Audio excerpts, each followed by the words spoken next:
think we're ready to start. All right.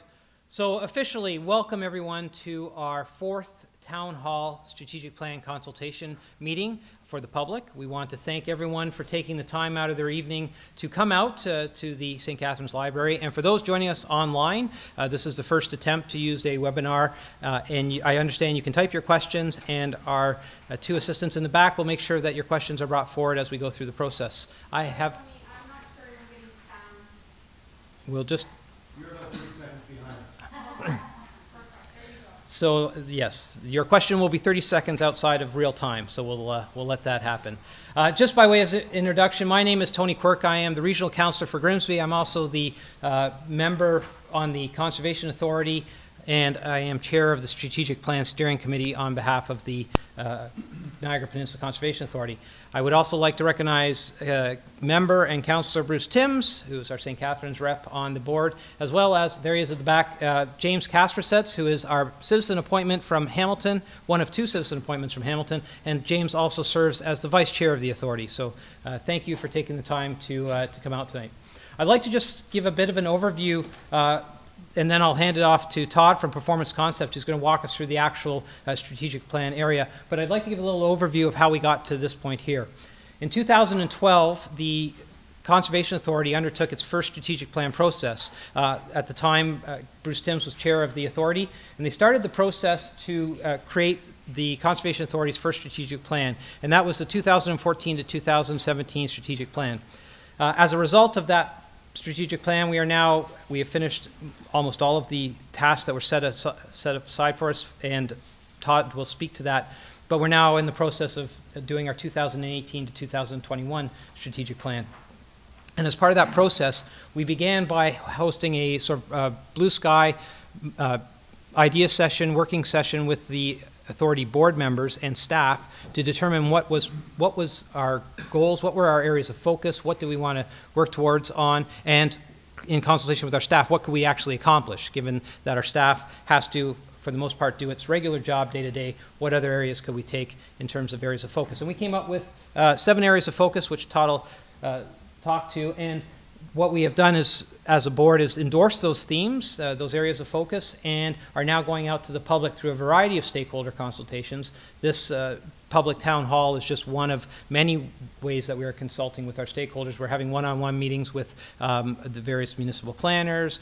We have some with the development community. We have some with conservation clubs. We have some with our park users, the long-term seasonal users, as well as surveys for general use for our regular surveys. And from there, we're going to take back what we hear and make sure that we're on the right track with what we're doing with our strategic plan. From these sessions and the webinar, we will also be taking back suggestions. We'll be gauging the public support for any of the areas of focus, and Todd will also speak to how we're going to try to prioritize based on the feedback that we received through this process. Last but not least, we hope to have a draft version of this document go to the Strategic Plan Committee on the 23rd of May for adoption at a draft level of the entire plan on the 29th of May by the authority, and then it'll go out for 30 days of further comment from anyone in the public. So at that point, there'll be a final document for everyone to say, well, my idea didn't make it and your idea didn't make it, or that's not the order you want to do it, and we can bring that back, hopefully for full ratification by the board at our June authority meeting. So with that said, I'm only going to further introduce our other citizen appointment from Hamilton, who snuck in at the back, Stu Beattie, who serves as a board member as well on behalf of the City of Hamilton. So with that said, I'd like to turn it over to Todd, and he's going to walk through the presentation, and look forward to your questions. And again, because we are being live streamed for the webinar, if anyone does have questions, we'll get to the mic here so that everyone can hear what questions are. If they're very brief questions, we'll just add Todd to repeat it back into the mic so the people watching at home can hear what the question was. So with that said, I'll turn it over to Todd. So thank you, Todd. Thanks, Member Quirk. Sorry, important announcement. Last 3 of these, any leftover cookies I've been taking home and eating, and I would happy to have them not be here when we're done. So please have lots of cookies and coffee. Thank you. Well, good evening, everybody. As Tony mentioned, my name is Todd McDonald, and my company, Performance Concepts Consulting, has considerable background in the area of strategic planning with the N.P.C.A. We worked on the first strategic plan. We were retained back in 2012. We worked diligently with a process of public consultation at that time, a series of working groups to create that first plan, which sort of came into effect in 2014. And so now, from 2014 to 2017, the board and staff have worked hard to help the organization evolve, to build a series of basic competencies. I don't think I'm telling stories out of school if I were to say that back in 2012, the organization didn't have the management capacity and some of the technical depth that it has now. It's been an evolution over time to build the capacity that the authority has to move forward now with its second strategic plan. At the end of the first plan last fall, my firm was asked to do sort of a third-party review of the progress that the N.P.C.A. had made on their plan. And we looked at it from a variety of different perspectives in terms of management systems, in terms of their ability to process development permits, which is part of their mandate, in a timely fashion. We looked at the way that they manage parks and the assets that the authority has under its authority. We looked at the whole question of watershed management-based planning. At the end of this third-party evaluation, we sort of tried to establish, if you will, sort of a grade, a report card sense of where they were and where they are.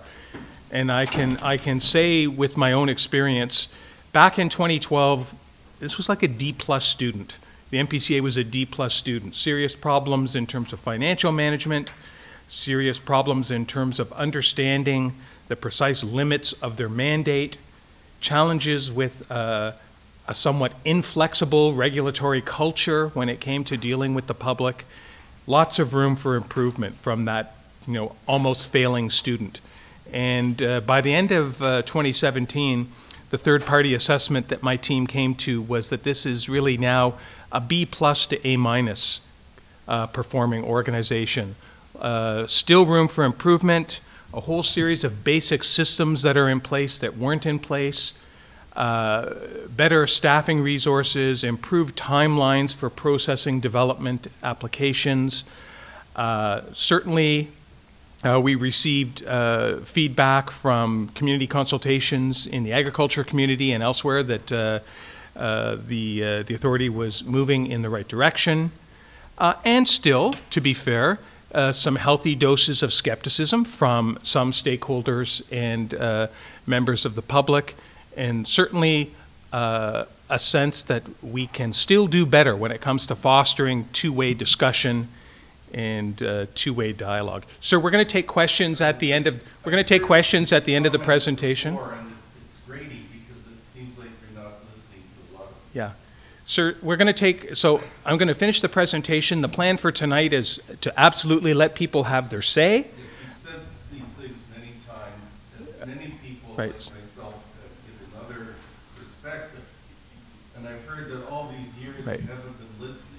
So I hear your comments, sir, and as I said, there will be opportunities to ask questions, not opportunities to make speeches, but there will be opportunities to ask questions. Everyone, if I may finish, everyone will have an opportunity to ask questions about the intended directions that the authority would like to garner feedback around. I look forward to your reaction to some of the major initiatives that we want to speak about. In many ways, the strategic plan moving forward will have the opportunity to be a reset with many members of the community who have historic concerns. Certainly willing to listen to people's feedback in terms of where strategically the authority wants to go. So the plan moving forward is I have a couple of comments that I want to make about strategic planning. The first is recognizing that the authority already, any organization, 80% of their capacity to do anything is taken up by the normal conduct of their everyday work. So the Conservation Authority is already busy fully engaged in managing parks and facilities, fully engaged in delivering its programs to the public. So when we talk about change, they may have, let's say, 20% of their capacity available to consider big new opportunities, new initiatives. And so when we think about new initiatives, and we're going to introduce, multiple potential initiatives tonight, because the board wants to get feedback on a whole series of potential initiatives and then decide from a priority point of view which ones they'd like to move forward with. So we're going to have to think carefully about triaging. And so while as you give us feedback perhaps on the initiatives that seem attractive or noteworthy to you, I also welcome your ideas on, if you like 3 or 4 of the initiatives, which one's first? Recognizing that we may have to prioritize, an A bundle of initiatives and then move on to sort of a second round of work. So triaging priorities is something that I'd welcome your feedback on tonight.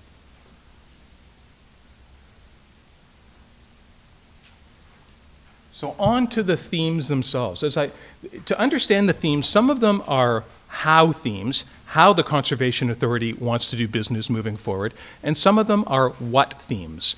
Exciting, I believe, exciting new initiatives that the board is considering to continue to exercise its mandate and deliver high-quality programming. The first theme that I'd like to talk to you about, and these themes, as Member Quirk mentioned, came out of a 2-day brainstorming session, really, with the board around this next strategic plan.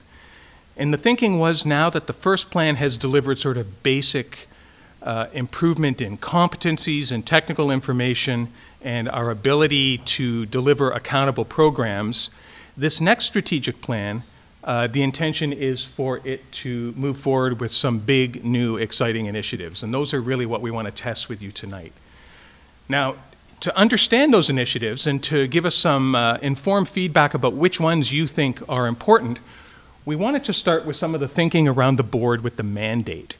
And in the last strategic plan, the mandate of the NPCA was a pretty controversial issue. Some members of the public thought that mandate creep was a problem. So when you spoke to people from the agricultural community or perhaps some landowners, there was a sense that the authority seemed to wear many hats. And sometimes it wasn't clear which regulatory hat staff were wearing at a particular point in time. There was a sense from others that perhaps the authority was insufficiently zealous about its core mandate. And so there were differing, diverse perspectives. And one of the things that the board has been thinking carefully about and gave me pretty clear direction on is the sense that the NPCA is a regulatory agency and a service provider. And so its regulatory function should be impartial, and it should be science and evidence-based, and the quality of decisions should reflect that point of view. And the mandate, the key central mandate, is the Conservation Act, and that is the lens through which the work of the board needs to be done. And there are regulations under the Act that provide them with a legal backbone for running and maintaining parks and facilities, and of course they have a whole series of statutory requirements around planning matters, around the watershed and around slope lines and natural hazards and provincially significant wetlands and buffers. And it's important to understand that the board does not see itself as an environmental advocacy actor. There are lots of those around, and that's good. Members of the audience may think of themselves in that way, and that's healthy and positive. They are a regulator, and they have to consider their legal responsibilities in issuing many decisions around the watershed. And so this notion of the Conservation Authority as a regulatory actor whose decision should be impartial and evidence-based is central going forward. And the board is certainly interested in feedback from the public and its stakeholders about, do you see this the way we do? We want to stay inside these lines. We want to stay inside the area of certainty and predictability around our mandate. We want to give dependable and consistent advice and deliver programs that are very much a part of our mandate. That had something to do with the recent changes in the NPCA's participation in planning and development approval processes with municipalities. They're no longer acting as an environmental systems proxy for the municipalities. They are there now at the table enforcing the requirements of the Conservation Act. They're no longer acting as a contracted resource for municipalities. So that kind of disentanglement from the municipalities is allowing them to focus on their legal mandate. So at this point, any thoughts on this question from the audience? I mean, it's a lot to take in, I recognize, around the concept of the mandate and the fact that this is a mandate that is prescribed in law, and the authority and the board are very cognizant of the fact they don't want to be extending outside the areas that they have authority to act in. They want to continue to be an impartial regulator within the mandate.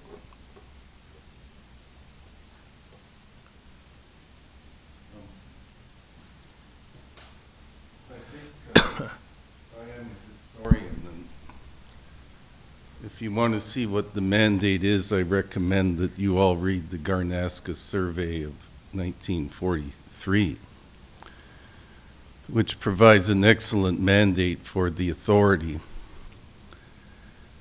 And it shows how much we have to do. They actually accomplished their goals in the 43 Garnaska Survey. They had 5% forest cover. Now they have 40%. They had a dramatic improvement in water quality. These objectives are possible. This is not some kind of, dream world I'm talking about. You should have a similar mandate for Niagara, increasing the forest cover, bringing the streams back to life. I knew Francis Goldring. He had that kind of vision here. He lived through the Garnaska report. It was inspired by what was done in other municipalities. There's no need for this mandate review. Mandate is always very good in the original legislation. I'm surprised you didn't mention the Watershed report cars you do, because that provides a clear example of mandate. Some of these watersheds are okay. Some of them need a lot of work. It's all there. So I certainly agree with you that the legislation is a great place to start with the mandate, as you mentioned, and the Conservation Act is the backbone of the legislation. You're certainly correct in noting that we're going to have an opportunity to talk about watershed management and water quality issues and options for the authority to work with other agencies in areas of water quality. And we have some exciting initiatives around improving the Canopy and some aspirational sort of strategic priorities that we want to share. But if there's a question there, I'm happy to field it and sort of clarify. The question is, I think maybe the whole strategic plan exercise is a mistake, has been since 2012, because the founding goals of the authority, my view, to improve forest cover, to improve health of streams, were all there. Your strategic plan did not look at this. It looked at things like you said, meeting with agricultural stakeholders, developers, things that I don't think at all reflect what your strategic plan should have done. Yeah. Right. So, sir, I understand that you might not be supportive of the 2014-2017 plan. I will tell you, if I may, I will tell you in my travels across hundreds of local government clients over the last 20 years, having a strategic plan is the first step in managing any competent public sector organization that's responsible for spending the public's money. The public has a right to know what the priorities of the organization are, and a strategic plan sets those out, and it gives us an opportunity to actually measure progress against targets. So the 2018-2021 strategic plan is going to be a different animal. In the evolution of the authority, a whole series of basic competencies have been put into place, and so there are some big ticket items here that I'm really interested in sharing with the audience here and the online audience to sort of garner feedback around, and I'm interested in your feedback on those on those issues. But when you're suggesting that strategic planning is not required, I'm going to have to agree to disagree with you. Yes, well, that's fine. I just wanted to make that point, and that's why I was upset at your initial presentation. But I don't need to go on to a completely different matter. This transfer to municipalities, yes. If you have a question about this area of focus, yes, well, show me one good thing that's come about. Show me one good thing that's come about by this transfer for municipalities. I live here in St. Catharines. I haven't noticed any improvement. Well, the disentanglement from the municipalities around planning matters is really just being undertaken right now. But it's an operational example of the kind of focus on mandate that the authority is ready to move forward with. But if you have a question, that would be great. If you don't have a question, I really do need, out of respect to the rest of the room, I do need to move on. Why did you, did the authority give any input into when St. Catharines cut down the trees in the Centennial Gardens? Was there any consultation? So, ladies and gentlemen, tonight is not an operational review of the last 4 years of the operation of the NPCA. Strategic plans are not about retroactively deconstructing 37 distinct decisions that people may have supported or not supported. That's not the agenda tonight. The agenda is to elevate to the 5,000-foot level, to look forward, and to ask ourselves, are the kind of initiatives that we're seeing from the front of the room worthy of my support and interest?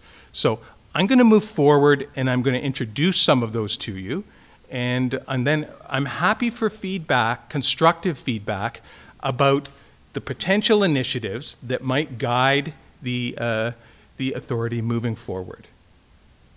Any other questions about this notion, or any questions about this notion of the mandate and mission? This is a very small c conservative notion of mandate. It avoids overextending. It stays squarely between the lanes in terms of what the legal requirements and responsibilities of the organization are. And as you think about that over the night, and if you have any sort of feedback around that question of a disciplined organization that's sticking to its core mandate, I'm interested in hearing about that.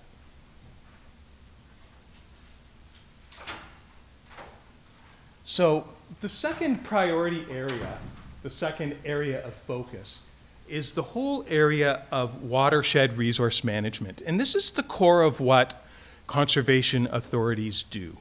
They are mandated to deliver programs and services designed to promote conservation within the watershed. And the idea that the board wants to bring forward is being deeply engaged with stakeholders around, for instance, specific watercourses. So if there are particular issues on the Welland River, we can build community-based coalitions to gather input and solve problems on that given watercourse. If there are problems in Niagara on the Lake, we can have coalitions of folks dealing with watercourse issues that way. So the notion of sort of flexible coalitions on specific watercourses dealing with community concerns and conservation issues is where the authority wants to go when it comes to watershed management. And they see themselves as the quarterback, supporting these community-led coalitions with technical and scientific expertise and making sure that the decisions made are evidence-based and are in the best interest of the watershed. The engineering-based perspective on climate change is something I want to talk about. So the board fully realizes that climate change is a pressing issue of the day. There are many large public policy initiatives around climate change that senior governments are putting into place, whether it's cap and trade or carbon offsets. There's lots of good stuff happening. The way that the board sees their role in climate change is as they're executing their mandate, there's an opportunity to physically engineer solutions that have a positive mitigating impact on climate change. Whether that is restoration programs, whether it is rebuilding the urban tree canopy, there are a whole series of practical, physical changes that can mitigate climate change that the authority can get involved in. And they see that as their approach to climate change. Not a big glossy climate change PR program, but rather on the front line, physical changes in restoration, in slope protection, a whole series of good development permitting decisions that they can make to mitigate climate change impacts. The whole question of floodplain mapping. So this is core to the NPC. Wetland mapping is a provincial responsibility. Floodplain mapping is very much an authority responsibility.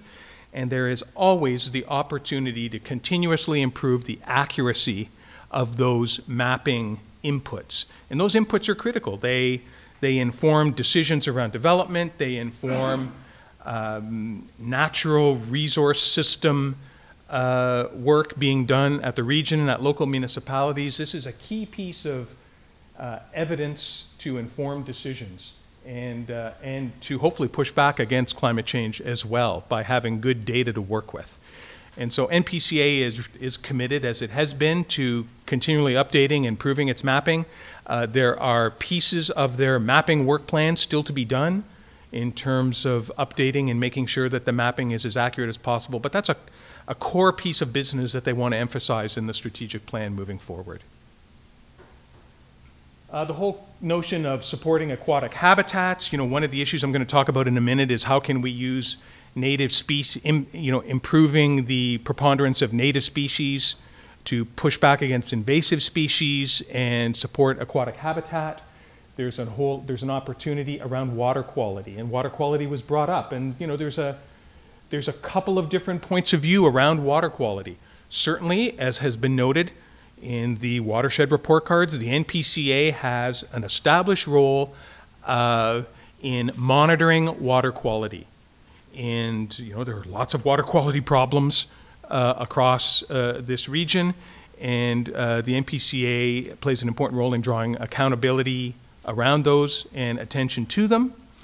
The whole question of how you deal with large systemic water quality problems is more complicated. Other agencies are involved, and one of the decisions the board will have to make is option one. Is it our view to simply do the water quality monitoring, and it's the view of other agencies such as the MOE or municipalities to build water quality solutions, or are we part of the water quality solutions process by being an agency player at the table? We know, for instance, the N.P.C.A. is already involved in source water protection to ensure clean drinking water, and excellent source water protection planning is being done.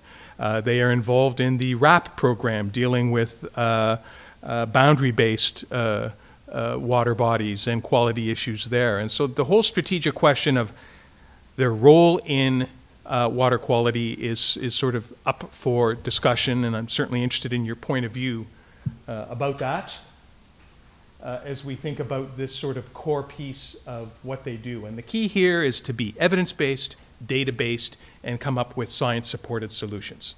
Yes? I'd like to.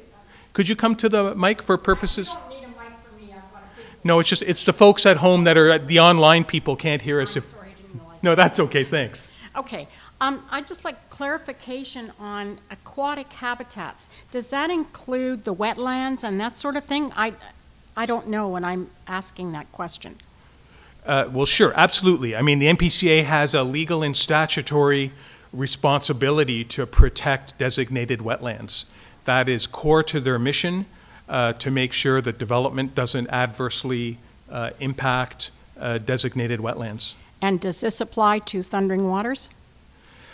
It applies, the act and the mandate is consistent across any particular development application or process, including large subdivision development application processes like that. The NPCA has a legal and statutory obligation to protect wetlands. So the answer is yes. Yes, absolutely. And I think I mean, I'm not going to ask them to speak, but I think the board members would be in agreement. They have a responsibility to do a technically appropriate review of their mandate around wetlands. Sir. Yes, this is a practical suggestion for this area too. My suggestion is you look at what the South Nation Conservation Authority near Ottawa does in this regard. They have a program called Phosphorus Trading. Now, they have a number of sewage lagoons in this area. They found that the expense of improving these lagoons, you get a far bigger reduction in phosphorus by paying landowners to plant forests on their land. This is a good way to encourage more forest cover, have a better relationship with the landowners. Also can put, easements on land and protect land from, ecological degradation through this method. And, I hope you do this, and you look at the expense of here in St. Catharines, spend enormous amount of money separating storm and sanitary sewers, phosphorus reduction. Some percentage of that money could be better spent this sort of thing, protecting land in the countryside from ecological abuse. So I think that's a valuable statement and suggestion. We are certainly always ready, willing, and able to learn from the practices at other conservation authorities. And I was going to say, I'm sure staff have noted that for follow-up.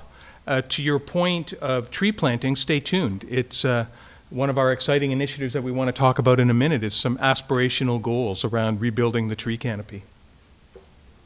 Other questions about this core piece of what the authority does, this data-driven, science-driven, evidence-driven model of working the watershed? I'm certainly interested in this notion of water quality and of the Conservation Authority's role around water quality. And as I said, there's sort of a minimalist option, which is due to the monitoring that's part of our program already, leave it to other agencies to sort of devise the solution, the large structural solutions to improving water quality. That's the minimalist option. At the other end of the continuum is an option where the NPCA could be leading interagency solutions.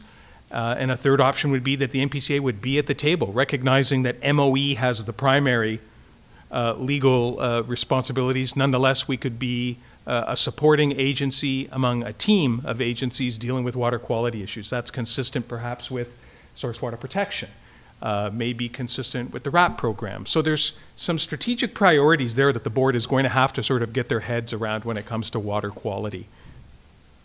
Yes? You.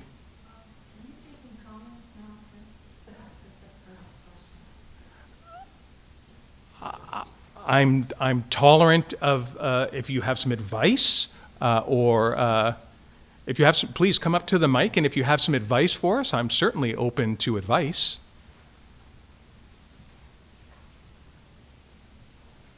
My name is Jean Grandoni, and I live Hi, Jane. in Garner Road in Niagara Falls. It's nice to meet you. Have the misfortune of living between two watersheds because they've been the source of controversy since development started coming the other side of the QE. And what I see with all these points you have up there is that you're coming in after you've already given approvals to destroy, then you come back with taxpayers' money to say, let's fix it. When you shouldn't have allowed development in the floodplain, you shouldn't have allowed the illegal dumping, you shouldn't have allowed the development that overloaded the sanitary sewers and dumped raw sewage into the creeks. It just goes on, the list goes on. You shouldn't have destroyed the forests. And now that was their mandate in the first place, to not allow all that. And they've allowed it. Now they want to correct their own mistakes with taxpayers' money. It's the developers that should be forking out all the money. Well, let me take, can I ask one thing? There's some Of course, you politicians can ask a in here. question. I'd You like can ask a them- question to me. The board members that are here as observers, just as a courtesy Well, to hear what the public has to Through say. you to the politicians. I'd like them to go for a walk of these two creeks. Put their boots on, and you yourself too maybe, and walk these creeks. Along the Beaver Dams creeks, a half a dozen illegal dump sites, and that creek flows into Lake Gibson, which is at one time, and I don't know if it still is the drinking water supply for the city of St. Catharines. And it's got all this illegal dumping that's breaking down and going into the water supply. So if I may, by way of process, can I ask, if you'd like to see staff sort of follow up on some of your concerns, if you can indicate to the staff at the back of the room the sort of the general location that you'd like to see Conservation Authority staff go out and have a look at what's happening along that watercourse, I'm sure they'd be pleased to take your information. They know The about it, broader believe me. question of the environmental impacts of development is, I mean, that's a big, complicated question, and growth is mandated by the regional official plan, by local official plans, by the Ontario Municipal Board, by the Niagara Escarpment Commission. But the legislation has always been there. The floodplains were registered back in '73, and still they were allowed to destroy them. The other thing, this business of monitoring water quality, you can monitor it till the cows come home. It's not going to do any good. You've got to stop the development that's overloading the sanitary sewers and dumping sewage into the creeks. Right. So there's a lot to unpack there. They know what's going on. We hear you. We're happy to follow up on the particular issues along the water course that you were mentioning. The whole big question about development and growth and how we implement conservation around growth is of keen interest to the board members, but I'm not sure we're going to solve that issue here tonight. I had one other Do you comment. agree that water quality, it's important to monitor water quality so we understand where we can make science-based interventions to improve it? They've been monitoring it for 50 years. They've got to clean up is what they got to do. And the same politicians that are crying, they want blue beaches, they're saying, we want to be known as blue beaches. They're the guys voting to overload the sewage systems that dump Okay. into the creeks that end up in the So Great I'm hearing a Lakes. bit more of a speech and a bit less of a question. So Well, I'm going to move on and see if I've there are been tired actually of any listening to speech. any other questions. I didn't hear a question there, but no. So excuse me. I'm going to run this meeting. I'll recognize people who can come to the microphone in an orderly fashion. Ma'am, do you have a question? I just would like you to treat her with some respect, that's all. I'm being very respectful, but Of course you should monitor the water quality. well, yes, we do monitor the water quality, but How if many scientists work for you? we do monitor the water quality, How but many scientists? I'm sorry, how many scientists work for who? For the NPCA. I don't have the count, actually, but the mandate of the authority is the mandate of the authority. I mean, they have a program that they have to deliver. They have scientific and technical staff. I met with 55 NPCA staff the other day. There were biologists in the room. There were botanists in the room. There were a whole series of technical staff in the room. But is your question rhetorical? Are you suggesting that they don't have the capacity to do their work? I just don't understand why Savanta is doing all the science on Feathering Waters. Well, that's a different question. The development approvals process that municipalities run require applicants for subdivision approvals to hire staff to do technical studies. That's the way it's done in this province everywhere. There's nothing unique about that in the case of Thundering Waters. But the whole question of the development approvals process is distinct from the role of the Conservation Authority that has a role around floodplains and designated wetlands. There are two processes that run in parallel, and so I understand how sometimes they can create confusion. But to be clear, the NPCA doesn't approve development. The NPCA didn't approve Thundering Waters. The NPCA has a job to do to ensure that wetlands that might be impacted by that kind of development are protected, and to the best of my knowledge, they're doing their job. Questions? Well, I wanted to add a supplement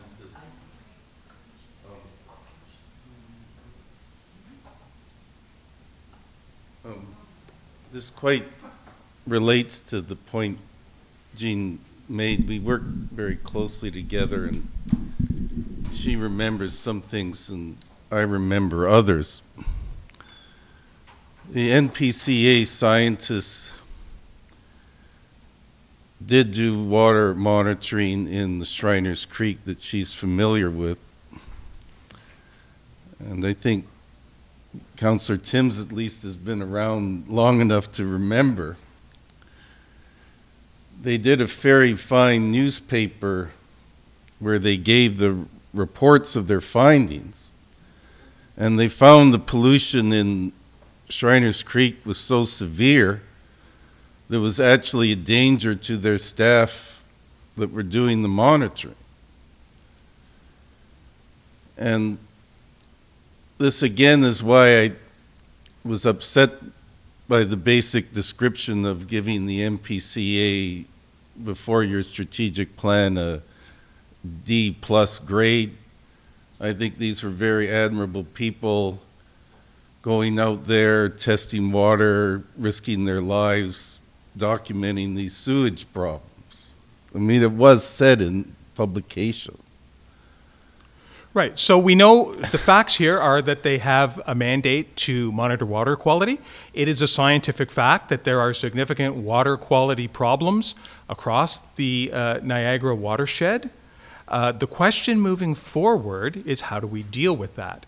And one of the pieces of advice or input that the board is looking for is option one: are we simply the science-based disinterested measurement tool to put water quality data out there for others to consider when they're building solutions, or should we be an organization that is at the table with other agencies to try and design the solution as well? It's a question of scope and focus. Yes? Do you have the resources to do that? The authority is confident that they have the resources to do that. The staff, when I did the staff consultation session about almost 10 days ago now, their point to us was, we definitely want to be part of interagency teams that are focused on water quality solutions. They're already in the game when it comes to source water protection. Source water protection is a provincially mandated plan to make sure that drinking water quality and drinking water safety is protected across the region.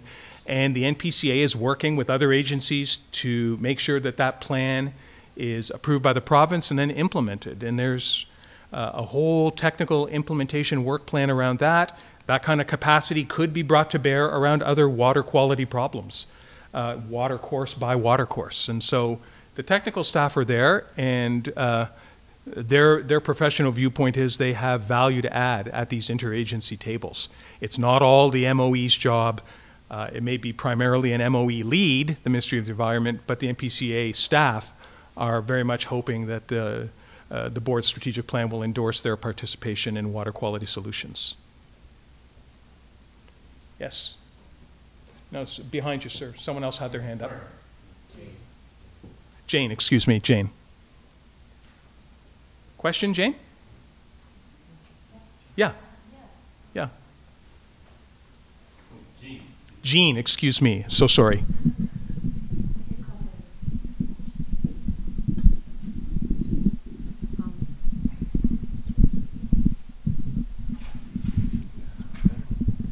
I'd like to know, who determines where you do your monitoring, at which point in the stream? Who determines that? And also, who determines what day you do it? Because if you do it on a sunny day, it's not going to be the same count as on the peak rainstorm. Well, sure. Because So I've done some of my own water testing, and the scientists that work for the NPCA determine that. far different counts than what I see in these so-called studies. Right. So the so-called studies are done by people with PhDs in environmental sciences and decades of experience in terms of doing water quality testing. They're experts. The city does a engineering pollution control plan every 5 years, and the counts they get. Yeah, but Jean, with all due respect, this isn't the city of St. Catharines. This is the NPCA. They do their own independent water quality testing across the watershed. I'd like to see their results.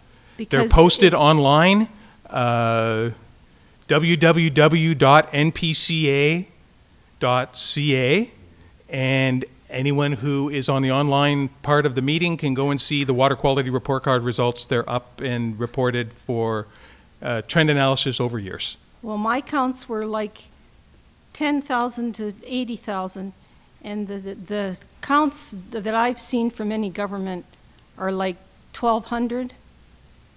Right. So I can't vouch for I can't vouch for wastewater effluent testing by the city of St. Catharines. We're not here to speak about the city of Niagara Falls. Excuse me. We're here in St. Catharines, to folks that may not realize that in the online audience. But the NPCA water quality program is a core part of what the authority does. They've done it ever since I've come in contact with the organization, way back in 2011, 2012, and nobody is saying that's going to change. That's an established line of business. The question at hand is, should we be going beyond quality testing, which informs the cleanup efforts of others, to become an active interagency partner in cleanup-based activities and strategies? So, I have another point on this. Yeah, I'm obligated to get through a considerable amount of material over the course of the next hour. If it's a pertinent question around the whole... Well, it is. It's very pertinent. It's to help guide this. The Niagara region developed a water quality protection plan. And it seems to be in limbo, and I hope as a result of this exercise, maybe it will be revived. A key principle of the plan, they have divided the NPC area into, or at least the Niagara region, into defined watersheds. And the requirement of the plan that's supposed to be forever was that every 5 years, all these watersheds were supposed to have a watershed plan involving public consultation. A sub-watershed, right. Yeah. And this, for some reason, this is no longer the case, and I think an obvious thing would be to revive it. Right. Now, so to be clear, so fair enough. To be clear to the audience, what we're talking about here is part of the region's official plan program, the notion of natural system planning. The region, after all, passes the natural system policies, and they are responsible for natural system planning.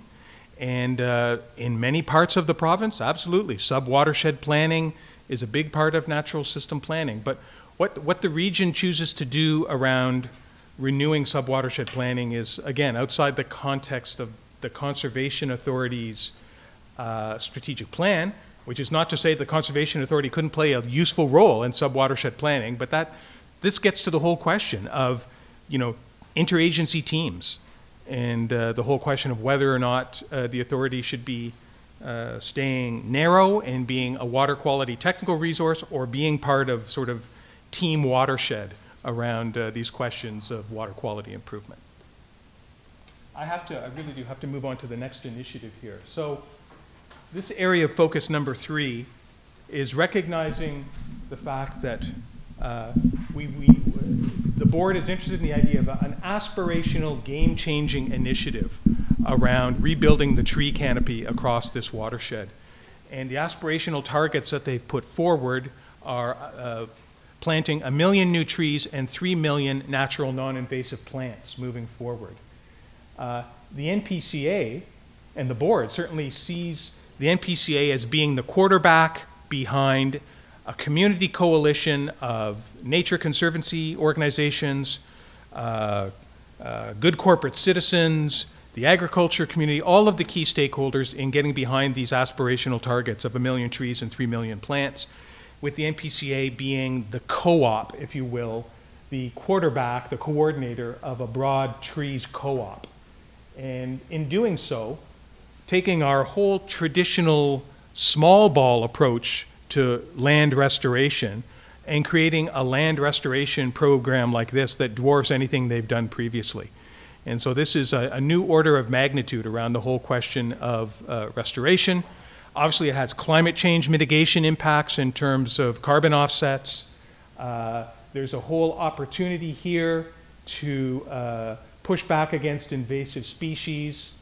There's an opportunity here to link this 1 million trees, 3 million plants with other initiatives moving forward.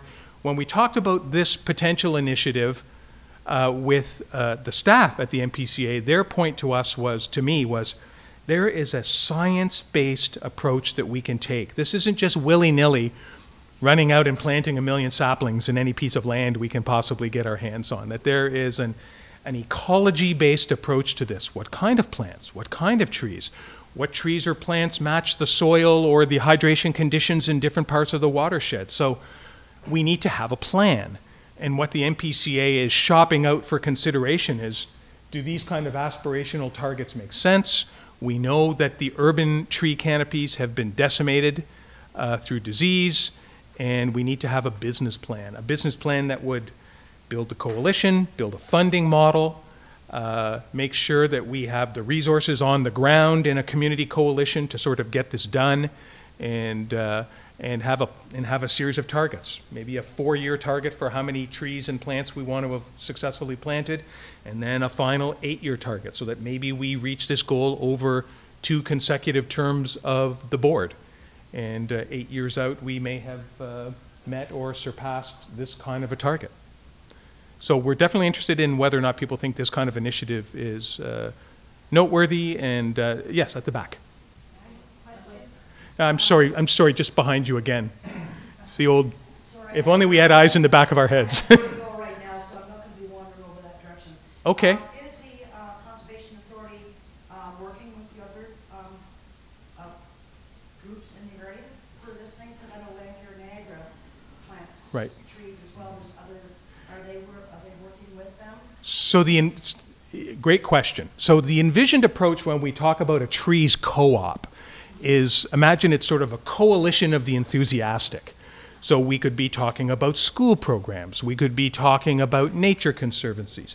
We could be talking, quite frankly, about corporations that know how to write checks. I mean, nobody's getting turned away from being part of this coalition. The key here is who's going to organize it? Who's going to make sure that when we go out to actually execute this, that we have a plan, that, from mass purchasing, we got the best price possible on the first 100,000 seedlings or the first 200,000 plants, that we go about this in a business-like fashion and that it's science-based. And so there's an organizing piece for this at the front end that, that needs to be dealt with. And what the authority is saying is this falls squarely in our mandate. The Conservation Act says we're all about land restoration.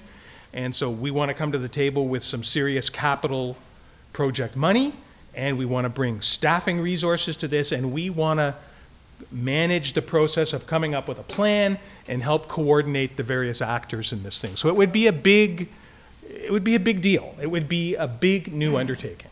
Well, that's what I mean. Like, there's all these groups in the area that have already started this, as well as invasive species and that. So, I mean, the thing is, I know with Landcare, they actually work under the MOE. So that's one of the partners that might be of interest to you guys. Certainly, agencies are definitely part of the story here, as well as community groups. Yes. Yeah. And the municipalities, you know, there are municipal councils that want to do work in these in this regard, and so obviously the municipalities are natural partners in the trees co-op or the coalition of the enthusiastic. And the first piece of this is, are we good with the concept of the NPCA being more than a cheerleader, being the lead agency in helping organize this, in providing technical and scientific advice on, you know, matching plant varieties to appropriate ecosystems, and really, you know, building the integrity of natural systems in the ecosystems again as part of this initiative, as opposed to just, you know, running a tree farm. You know, there's a lot more to it than just that. I mean, there's a lot of places in and around the region too that have also been doing this for so long that they can give some advice. Best practices. We want to make sure that best practices are part of this, and we want to learn from those who have lessons to bring forward. But if you think of this as a wheel with lots of spokes in it, there's got to be an organization at the hub, in the middle of the wheel, that staffs it and organizes it and helps deploy resources and brings money to the table and sort of acts as the quarterback of the initiative. And that's the role that the NPCA board wanted me to come out and test with the public, because they feel it's consistent with their mission and their mandate. Right behind you first, and then certainly.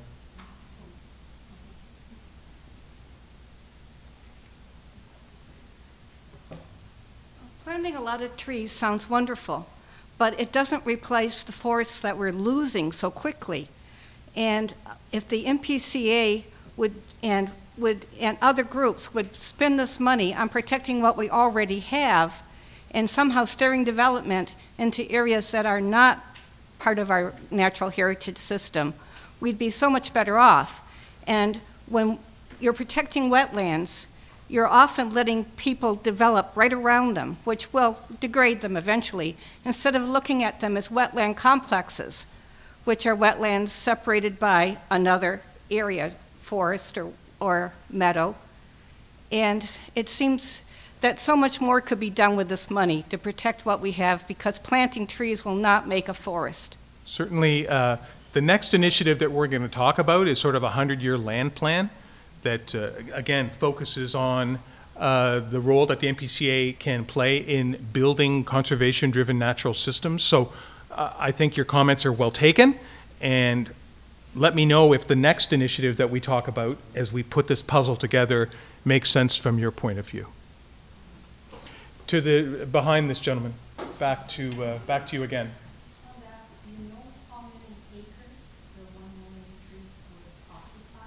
So we don't yet, because from a process point of view, actually, based upon the Ministry of Natural Resources land guide, approximately 1,474 acres using their specifications could plant trees. 1,500 acres. right. So the question moving forward from staff's technical perspective is they want to have input into devising the actual execution of this strategy. It may be 1 million trees, it may end up being more than 1 million trees. Those targets have to be set, and we need to see how we do in terms of actually executing. Yeah.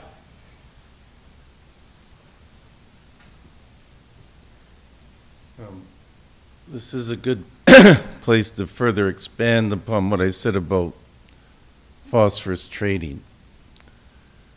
And I don't have the answer of this, but some of you people who are august public servants may be able to assist me. Does anyone have any idea on how much municipalities in the N.P.C.A. watershed spend on things like storm sewer separation, these hard engineering? Yeah, but how does that... Oh, it does, because that's a way that you could fund this. You could... Millions and millions every year. Yes. And we have a budget all the time. Every municipality is separating storm and sanitary every year.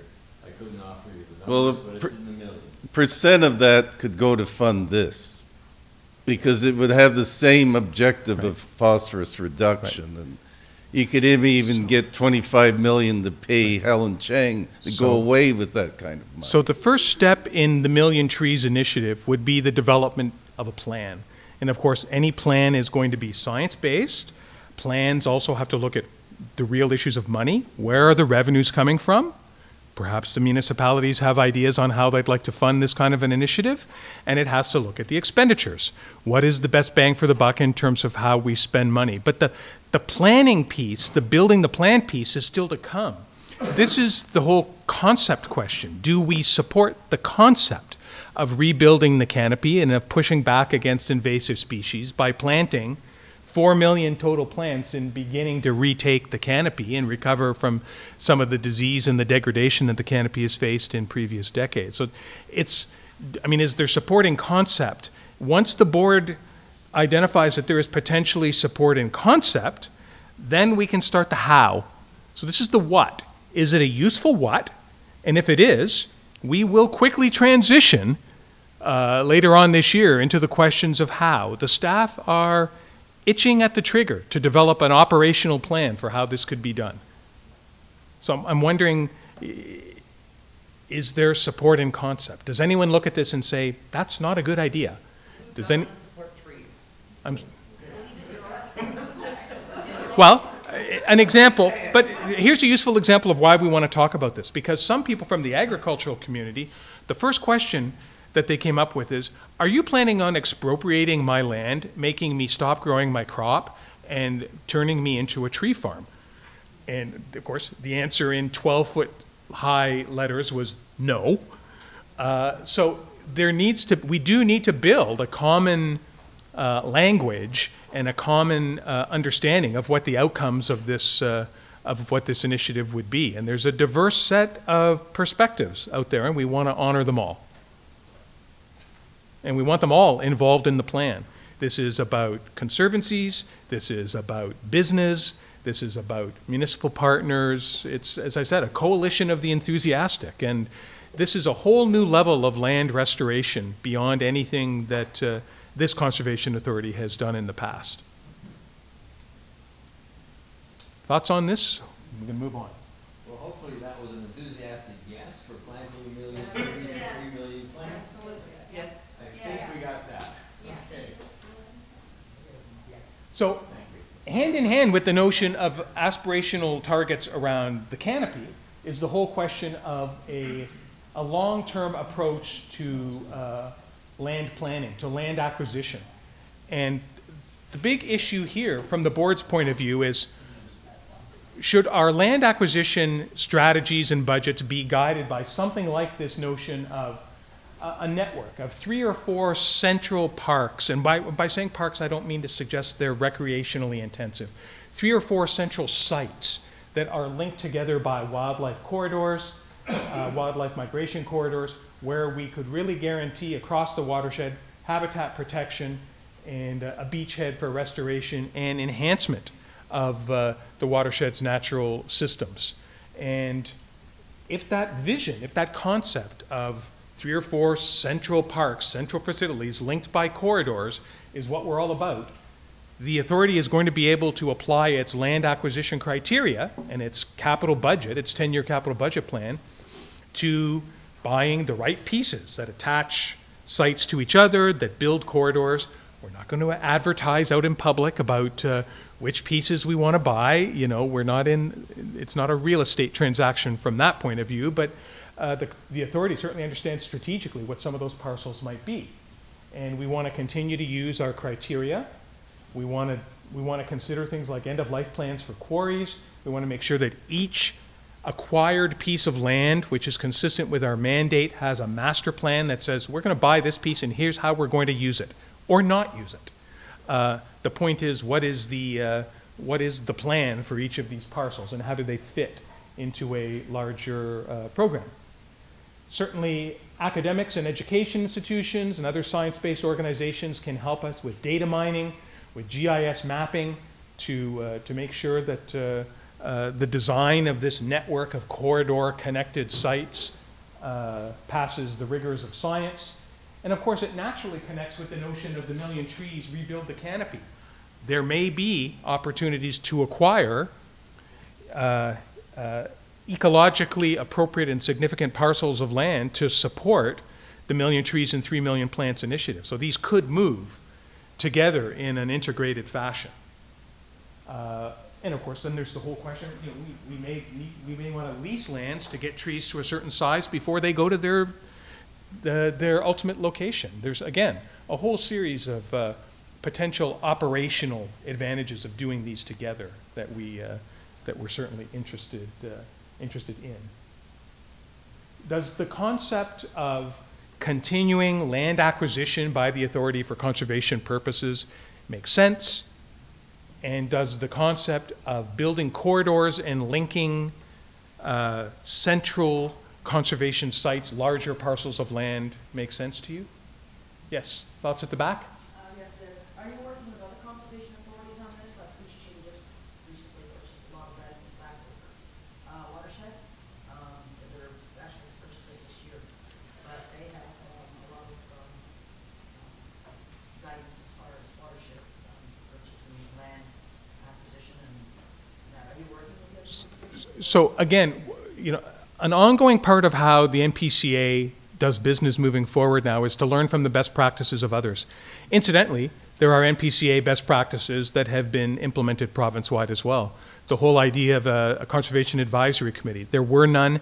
Now in the new Conservation Act, the N.P.C.A. model has to be emulated across the province by every conservation authority. So there are opportunities for the conservation authorities to learn from each other. This authority does have land acquisition criteria that are consistent with this vision. And again, this would be based on scientific and biologist input into what migration corridors make sense from the point of view of acquisition to link the larger sites. What was the name of that conservation authority? Kuching. No, thank you.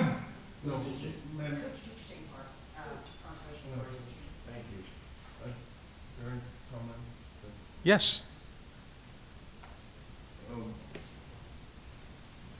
Ma'am, I think you made a mistake. The Couchiching Conservancy that you are talking about is a very fine organization, but it's a private charity. It's not a conservation authority.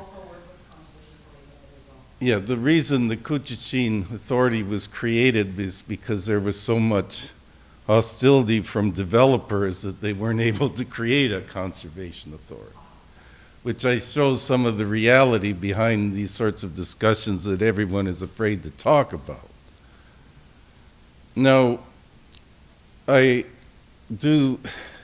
view on this is go ahead as fast as you can. And that's shown by this seaway surplus land. No, I think you're sort of brave to put up there because some of the members of regional council don't believe in this. They just voted Glendale Avenue land the Seaway owns to try to make it easier for a developer to buy it instead of the N.P.C.A. I think that was outrage. Well, again, we're here, ladies and gentlemen, we're here at the concept level to try and engage public feedback around the concept of strategically acquiring land with natural corridors linking fundamentally larger pieces and contributing to the net integrity of the watershed. Yes, you have a point of view? I just have a quick question. Of course. Are the land acquisition criteria available to the public? Yes, they are. Are people able to comment and maybe make changes to those? There's two questions there. So the answer to your first question is, Renee, are they on the website? The land, they are definitely available. They've been publicly recognized. Staff can provide you with them. The criteria were built during the last strategic planning exercise. Prior to that, there were no criteria. It was a bit of a dartboard exercise. What they've tried to do is establish some rigor around it. By the way, environmental and conservation value is the 6th critical criteria. So they don't buy land for the sake of buying land. It has to pass a value added from a watershed ecosystem point of view, environmental impact point of view. And so they're focused on making sure that they're that they're getting good value for the money in buying parcels that matter. Yeah, because I just know that there's what is the slots debate with when you're looking for parks or just areas of conservation. Do you want to get more smaller areas or fewer larger areas, depending on the species that you're talking about? Right. One of the things when my firm did a review of the Conservation Authority's performance in the last plan was not just looking at the pieces they bought. So we saw how they used the criteria to purchase pieces, but they also used the criteria to not purchase other pieces that, quite frankly, just didn't have the dollar value, the added value associated with them. So sometimes saying no is important because then you've got the funds available to say yes when it matters. So this is the 100-year land plan. The final what area of focus, and then there's a couple of management areas of focus that... Just before you move on, same question. We have the 100-year land plan, and I think we got a consensus here. Yes, buy land. We want more details on the criteria, but the criteria that you had up there in the 100-year was pretty satisfactory? Yeah. Okay. Well, that's good. You know, as a board member, good to know that there's support in principle. Yeah, there's support in principle for the concept and for the aspirational goal of corridor-linked major sites that stretch across the watershed and using the criteria to make sure we're buying the right pieces to build the corridors. Okay, well, I feel comfortable the room supports that. Thank you. So one of the things, so this is sort of the parks-related area of focus. So of course, you know, the authority, 40-odd facilities, I believe, characterized by basically passive to moderate use to higher end revenue-producing uses. And of course, the revenue-producing big four provide the funding that we need to do a lot of the maintenance work on a bunch of the other parks. It's worth noting that in 2012, this was a money-losing organization. The parks maintenance business across all the facilities was in the red. With some entrepreneurship and some good management, the 4 revenue-producing parks are now all in the black, or they're in the black as a group, and the last one is just coming into the black. So they are now self-supporting, and moving forward, the vision is to create surplus revenues and use those in turn to maintain some of the more traditional sort of passive or moderately used facilities, parcels of land moving forward. So first and foremost, the NPCA has developed master plans for some of its major park locations. And of course, in the strategic plan, let's finish what we started. Let's make sure we build and implement the master plans for the parks we have using our 10-year capital budget. By the way, at the beginning of the last plan, there was no capital budget. Now there's a 10-year capital forecast and an annual capital budget separated from their operating costs. They've moved from having a schlemazel of a financial system to one that rivals or surpasses anything I've seen in my travels. So do the master plans for the existing sites, and then there's the whole question of expansion. We know from our waiting lists that there are lots of residents and people across the watershed that want to have a camping experience at the parks, that offer the camping experience. So we've got surplus demand versus supply. One of the strategic initiatives that the board is looking for feedback on is how about over the next 4 years of the strategic plan, we do an expansion. We do 50 new camping sites at Chippewa. We do 50 new camping sites at Long Beach. We can price them and promote them in such a way that the revenue stream from the new sites will be self-funding and there won't be an impact on taxpayers. And so we're keeping this at the 4 intensive use, recreationally focused, shoreline-based sort of parks. And we're keeping up with demand. There's going to be population growth across the watershed. We know it's coming. And we need to make sure that we can continue in some way to proportionally continue to offer that kind of service. We also know that we want to make sure that from a life cycle management point of view, that we maintain the quality of the sites that we have. We don't allow them to erode into disrepair. Just as you take care of your car or your house and you do the necessary investing to make sure your assets hold their value, the authority, who is after all spending your money, needs to make sure that they are maintaining the value of those assets out in the field. And we're talking here about primarily about built assets, but there's a point to be made about natural assets as well, and making sure that we're maintaining the quality of the natural assets at these facilities as well. In other words, no robbing Peter to pay Paul. We don't create 100 new campsites and then let 100 others sort of go to hell in a handbasket. We make sure that we've got a sustainable approach. So this is perhaps not as earth-shaking as 1 million trees and 3 million plants or an interconnected network of central parks, but it's sort of the fundamentals of the business. Doing some expansion to keep up with demand and staying on a steady course, doing our implementation of existing master plans as we move forward. We got an online question back there? Sure.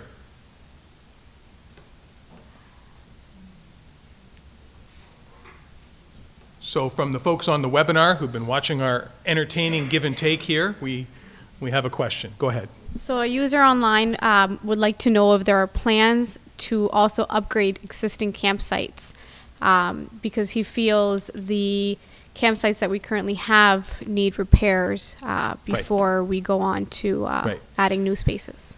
So every year in the capital budget process, capital projects are brought forward to maintain existing sites. And this is a 1 year at a time, long haul process to make sure that all of the sites are brought up to the quality level that the authority is looking for. Are they all there yet? Perhaps not. Is the plan to get them all there? The answer is yes. And again, this was an organization that in 2012 didn't have an itemized list of its assets, didn't have condition ratings for the assets, didn't have reinvestment plans to bring the assets up to speed, but that's all been done now. So we know where the assets are, we know what their condition is, and we have a multi-year capital planning process to make sure that the necessary investments are made in the assets we have. And in fact, the point here is the board made is the assets we have to have priority before we get too overly ambitious in the expansion world. So the answer to that man or woman who asked the question is that the capital budget process deals with this every year. If you have specific feedback about specific facilities, we obviously want to hear about them and make sure that they're being addressed in the long-term capital plan. Questions in the room here about park expansion and ongoing park maintenance? What was, I think I may have a question about it. What was focus 4 again? Number 4 was the land plan that we were talking about. The whole question of strategic acquisition of land to support the land restoration mission of the authority. But we're on, with the greatest of respect, we're on to area 5. Okay. We're sort of on the clock. Well, the area that I'm concerned about is how the plans for the individual conservation areas are respected. The master plans for each authority, yes? Because my concern is the it was an area in Wainfleet near quarry, I think Wainfleet wetlands, and there was some logging done there in an area that was experiencing regeneration, and a friend of mine, Albert Garofalo, was quite concerned that the logging was premature, that forest wasn't sufficiently mature enough to have the logging, and in his view it was a violation of the master plan. Now, if that's true, I certainly don't want to have anything like that happen again, and I hope there's some safeguards in these master plans that this sort of thing doesn't happen again. Right, so the master planning process is ongoing. Not every site has a master plan yet, but the large recreational revenue producing sites are sort of leading the charge towards master planning, but certainly we are envisioning an ongoing expansion of the master planning process. And that process has significant public consultation. You know, the technical staff don't simply answer all the questions and say it shall be thus. there is a public consultation process around that, and then we have to sort of line the master plans up with the capital budget to make sure that if there are investments that are needed, we can time the investments over time. And, you know, it's a question of not being able to do everything at once, but doing things in a measured fashion. So the concept here of campsite expansion, is there broad support in the room for the notion that in a growing watershed, you know, taking a measured approach to expanding the number of recreational opportunities and in camping opportunities makes sense? Is that prudent? Recognizing that we have to take care of the existing facilities we have as well? You don't have any plans to sell off any of the smaller conservation areas, do you?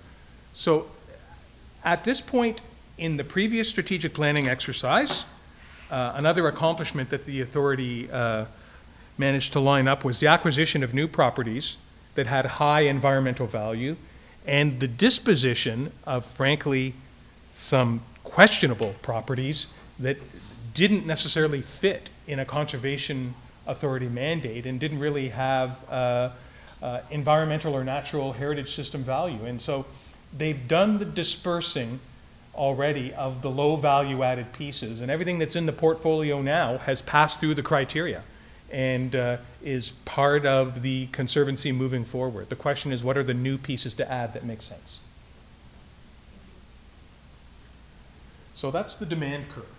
So those are the whats. And I'll be very quick on these. From a management point of view, there's a couple of how ideas here. So the board, I think, is justifiably proud of the fact that a low-performing operation from a management and accountability perspective has made a lot of headway. There's a whole series of steps that have been executed. One of the things moving forward that we want to do is build a performance scorecard, a report card, if you will, that will provide public accountability around all of the services and programs delivered by the Conservation Authority. Not just a water quality scoreboard, but a scoreboard measuring our progress, for instance, on something like the Million Trees Initiative. A scoreboard measuring our progress on something like the 100-year land acquisition plan.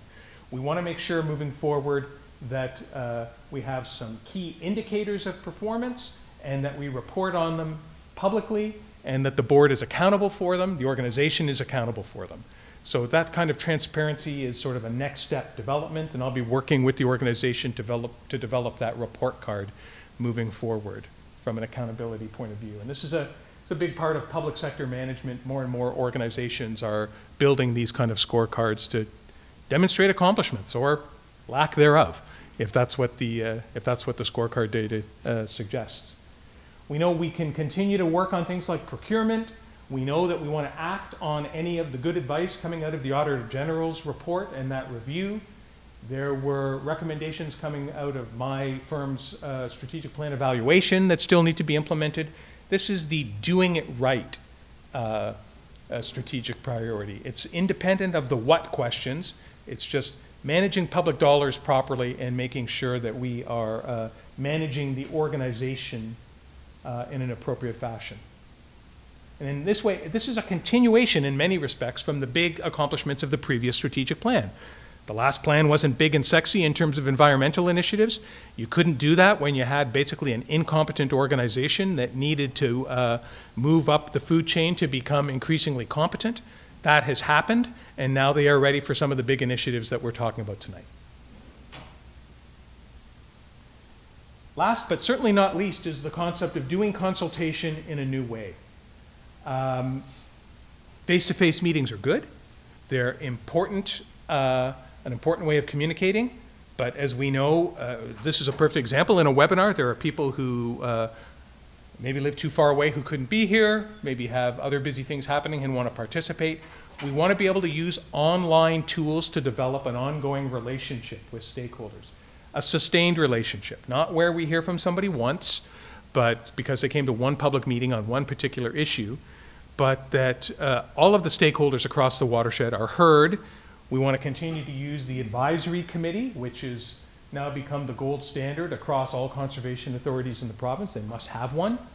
We want to use it to disseminate information sharing in both directions. We want those advisory committee people to move out and be able to speak to the stakeholder groups that they're representing. We want them to be able to bring feedback back, and we want them to be able to transmit messaging out. We want to make sure that all voices are heard. We want to use technologies that democratize the process and allow for people to be heard even if they're not type A personalities like me. There are some people who are quiet that have great ideas, God knows, and we want to be able to hear from them too. And some of our technologies will allow that to happen without them being drowned out of a room. Yes? You kind of breezed over the second point there. Oh, and I didn't mean don't to. know what it means. The interactive software point is, No, or? the improved documentation of community members. Oh, yes, yes. You want my contact information, you want to know who I am, where I got educated, where I live, and all the rest of it. Is that what you're talking about? No, we're certainly looking for, to build inventories of people that are interested and enthusiastic. So for instance, if the Million Trees Initiative starts and you wanted to serve as a volunteer, or if you were connected, say in theory you were a public school teacher and you wanted to bring 30 kids out to help plant trees.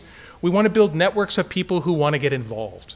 That's what I mean. So That might be better phrased because it looks a little like Well- Big Brother. oh, come on, come on. Yeah, this isn't the deep state. Yeah, this isn't the deep state. We're I interested. think the word network would be a little bit better. Improved documentation of networks or something. Just Yeah, documentation is maybe an unfortunate word. I'll take the blame for that one. What I meant was we want to know who you are, and if you want to come and play with us and help us with some of our initiatives, we want to be able to contact you and okay. and Way got it is creepy. ooh, creepy? Really? Okay. Yeah, like yeah, I promise I didn't mean papers, please. That's not what I meant. But we do want to, again, you know, sort of the coalition of the enthusiastic. If you're interested in continuing to be involved in this adventure as the board and the authority move forward to implement some of these ideas, we have a the manager of community outreach is at the back of the room. We have 700 plus volunteers right now. We have aspirational targets to double or triple that number moving forward. And we are looking for volunteers all the time. And organizations to plug into, to work with, to get this kind of stuff done. Okay, you're off the hook. Thanks. Yeah. All is temporarily forgiven. What kinds of people are on? Sure. Renee, can you help me with that question? The question was about representation on the advisory committee and sort of notionally which stakeholder groups the advisory committee members are representing. It's just sort of a fact-based question about. It was recently updated, and it is Carrie who manages that, but I can tell you that I know for sure there is at least one agriculture sector. So, yeah, the current positions are. Yeah, sorry. Thanks, Erica. I'm going to send Erica to do my job. No, it's okay. She's doing her job. She knows all. I'm trying to ask her questions. So these are actually available on our website as well as on npca.ca, and then you can find in the About Me section where it says Advisory Committee. The positions are Agriculture, Chamber of Commerce / Tourism, Development, Métis Niagara, Property Owners, 2 Public at Large positions, Urban or Rural Planning, User / Volunteer, Watershed Conservation, and NPCA Board. Right. And the names are there, as well as email addresses for whoever you feel represents your interests or your group. You can more than welcome to reach out to them, and then they will reach out to us. So that's sort of, those are the themes. Moving forward, we're, as we finish up our consultation roadshow, my job is to bring that feedback back to the board and help them understand and gauge the relative depths of support, if you will, or absence thereof, for any of these strategic initiatives, these new whats that they might choose to go forward with. The second piece of this exercise, and I'm interested in your point of view on this as well, is recognizing that it's probably not realistic to think that any organization can take on 5 or 6 big new projects at once when 80% of their capacity is taken up by the day job of program delivery that they do on an ongoing basis. Do you have a favorite? Are there 1 or 2 of those that you say, yeah, these are my priority and I would like to see you come out of the gate strong with the new strategic plan working on these couple of twinned initiatives, for instance? And I mean, there's an opportunity over 4 years for us to work on a number of them, but we may not be able to work on all of them at the same time all the time. So we need to sort of be able to triage a little bit in terms of relative priorities. And so if anyone has any ideas about what our relative priorities should be, we're interested in your advice. A few weeks ago, I had the pleasure of going online and looking at the Hamilton Conservation Authority material. And they were quite proud that in their strategic plan, the #1 objective was property acquisition. And I think this should be the goal of our authority. And this was the goal of the founder, Frederick Goldring, was view of the entire founding board. They had volunteers, you know, create the founding board. They became the directors. I think this should, and the example of the Seaway lands, I think shows very well why this should be a high priority. It's been known for the previous Conservative government made the good decision to cancel the mega canal. I believe this has been known for 3 years. These lands could have been acquired by now instead of given to, you know, the region lobbying, fighting the Escarpment Commission against zoning changes.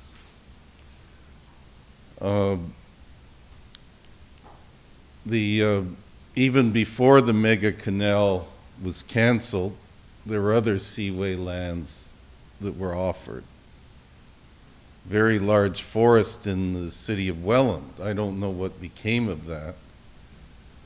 It was clearly indicated that it was surplus, would have made an excellent acquisition for the N.P.C.A. I believe it was something like 70 acres in size.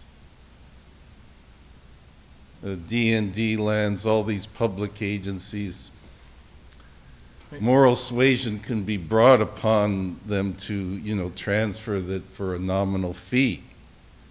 And I think this should be a high priority, and, okay, and time should not be wasted. Okay, thank you very much for that well-founded advice around that potential priority. Any other thoughts about any of those initiatives that jumped out at you as, yeah, this is a must-do, get on that? Any thoughts about additional priorities? Yes? I agree with the foraging corridors, because the longer we wait on that, the harder it will be. As real estate prices continue to... Right. Right. So, pertinent fact, for sure. Yes, right behind you. Yeah.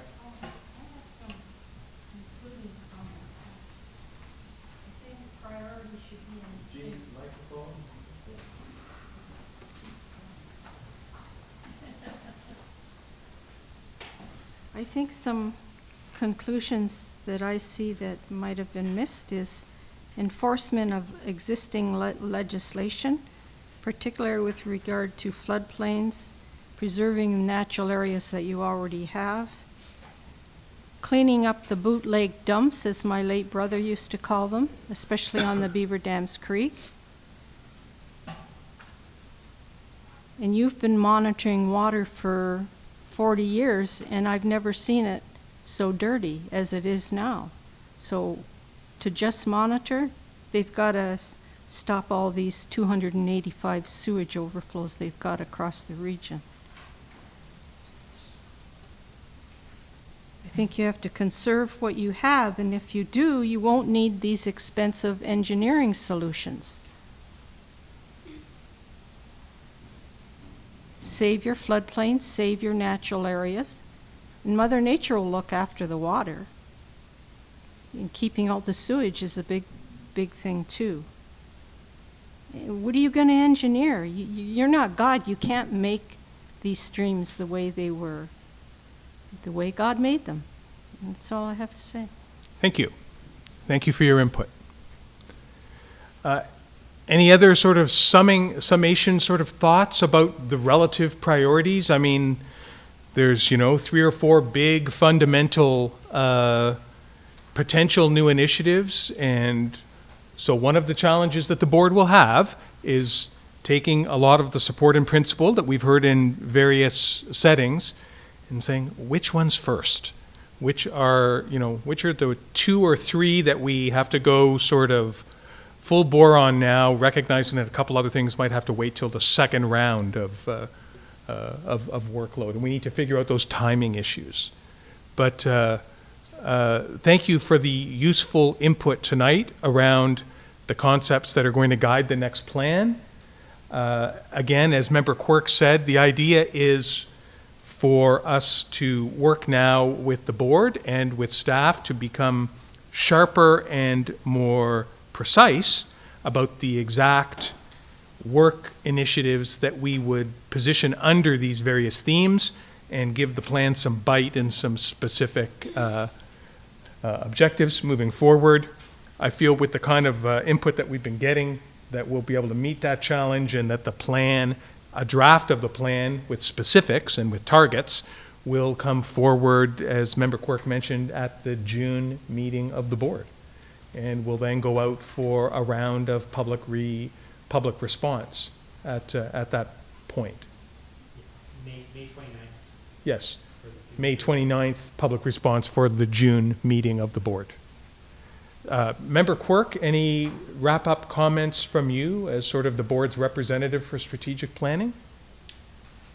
Again, I just want to say that I recognize that everyone's time is important, and for you to take the time out of your evening to come join us today and provide us your input, we really appreciate it. I will also remind everyone that the actual survey, if there was comments that you want to make or other things that you don't feel were captured, is getinvolved.npca.ca, in which case you're happy to provide any other commentary, and you can see the areas of focus and strategic themes with greater detail, and you can make comments specifically for each one of those. So getinvolved.npca.ca. And so with that, again, question? I just wanted to know if there was a deadline. Sorry, yes, thank you. We hope to have all the surveys in by May 7th. So May 7th, so a week Monday. Now, is a certain person who's speak to about volunteership for? Absolutely. I'm going to direct you to Renee at the back there, and we'll talk about that. So again, thank you very much. For those online, thank you for your time and trying out this new approach that we're using for these sort of seminars and the live streaming that we're doing. And with that said, please do not leave any cookies behind. Thank you.